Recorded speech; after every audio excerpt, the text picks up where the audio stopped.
Hi everybody, I'm Susan, and in this video we'll look at problem 54 from test 4 in your red book. So go ahead and pause the video for a second and check out that problem now. So we've got a word problem here, and you'll probably notice the 5 options are 5 graphs. So what we'll do is use word problem strategy to figure out which graph is the correct answer.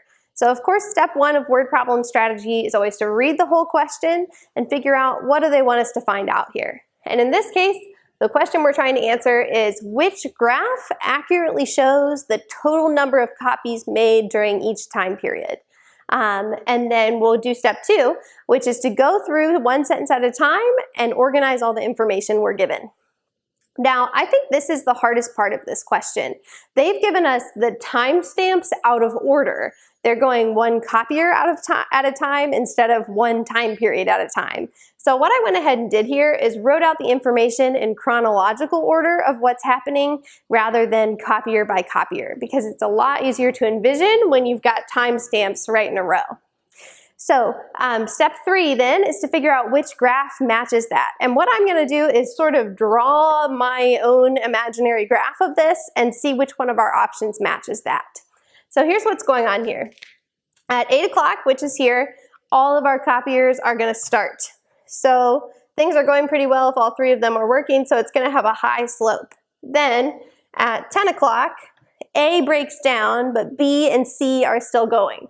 So since we only have 2 out of 3 copiers, the total number of copies being made is going to be lower.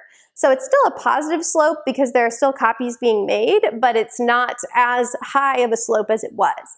So let's draw it like this.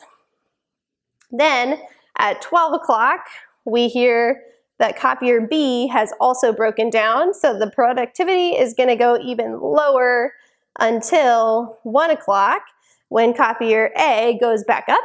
So then our slope will get a little higher again. And then at 3 o'clock, copier B goes back online and we have all 3 copiers going again. And at that point, the slope is going to be really high until 5 o'clock when they all stop.